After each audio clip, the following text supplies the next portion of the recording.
कंचा अमृतभंडा को आमे साधारणतः संतुला करी खाई थांती किंबा डालमारे पकई थांती किंबा मिक्स भेज रे पकई घांटरे पकई ताको खाई थांती। आज मु यहाँ को गोटे नुआ रूप रे तैयारी करची जोटा कि मसला देई यहाँ को बढ़िया कसी की तैयारी करची। यह बहुत टेस्टी बहुत स्वादिया खाइबा पाई थरे ही रेसिपी को ट्राई करी देखंतु। नमस्कार, मु ओडिया झियो लोपा चैनल रे आपण मानकर बहुत बहुत स्वागत। आज मु दुईटी अमृतभंडा नेइची आउ एही रेसिपी को तैयारी करिया पई प्रथमे अमृतभंडा को काटी नबा, काटिकी तार मझी अंश को बाहर कर नबा आ पछपट चोपा को मध्य बाहर कर नबा। यह बाहर करिबा बहुत जरूरी कारण यह को न बाहर कले कसा लागिबो। मझी जो छोट छोट मंजी आ ता संगे जो चोपा टाइप रो अछि ताको बाहर करके सफा कर नेली। तापरे ताको पानी रे धोईकी बड़ बड़ पीसेस करके काटी नेली।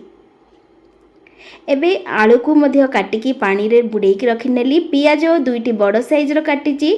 मसला रेडी करिबा एठी मु 4टी सुखिला लंका नेइची आ गोटे बड़ साइज रो टमाटो नेइची ताको काटी नेइची। अदा किछि नेइची ताको छेचिकी आ अल्प किछि रसुण ए सबुरो गोटे स्मूथ पेस्ट कर नउची।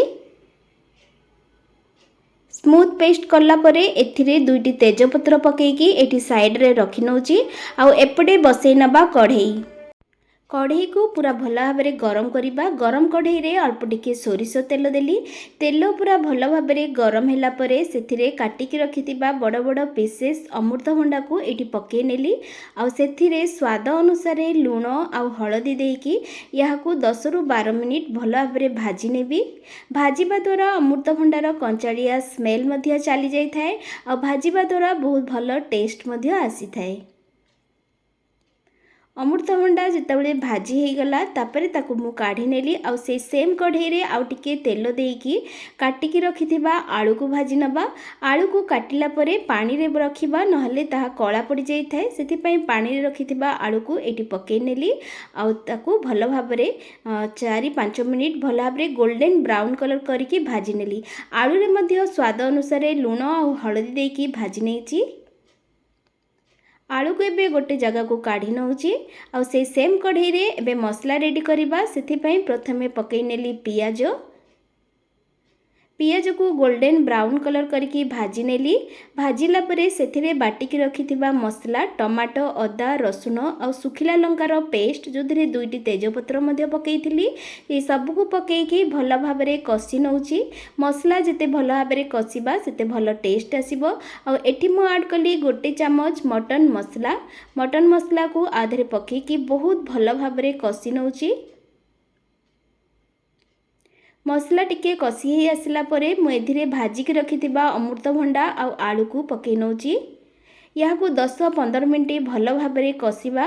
अमृतभंडा सिजिया पई बहुत टाइम लगी थाए। जदि आपण चाहिए कढ़ई जगार कुकर रे मध्य याकू रेडी करिकी मसला कसीला परे पानी देकी सीटी मध्य लगे पारिबे। ता द्वारा रेसिपी बहुत जल्दी मध्य तैयारी हेई थाए। अल्प टिके पानी एठी देई नउची 2-3 चम्मच कारण मसला टिके लागी आसिला। अल्प टिके पानी देकी याकू आहु 10 मिनिट कसी नउची भल भाव में। जेते भल भाव में कसीबा सेते भल टेस्ट आसी थाए मसला रु। बहुत भल भाव में कसीला परे एथिरे मु पानी देई नउची। एबे पानी देकी याकू कभर करिकी रखी नउची 10 रु 15 मिनिट किंबा सीजी नथिबो जदि अधिक समय मध्य आपण रखि परिबे। मसला को चेक करिवे आ मसला संगरे अमृतभंडा को खड़िकारे दबेकी देखि नेबे। जदि सीजी जाइची ताहाले जाइकी गैस फ्लेम को ऑफ करिवे। मोर एबे जाय यहाँ सीजीनी सेति पय मु आउ किछि समय याकू बसेकी सिझेइबी।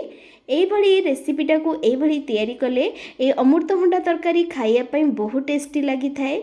यह सीजिनी सेति पई याकू 10 मिनिट पई आउ थेरे कभर करनेली आ कभर करके रखिनेली। 10-15 मिनिट परे मोर ए रेसिपी पूरा पूरी तैयारी हो जाइथिला। देखंतु एबे केमती लागुची।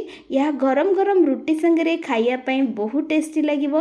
गोटे थरे एही रेसिपी को आपण माने ट्राई करंतु। जदि भल लागुची ताले कमेंट बॉक्स रे कमेंट करी मो संगरे शेयर करंतु। आ एबे जाय जदि चैनल सब्सक्राइब करना सब्सक्राइब करनियंतु।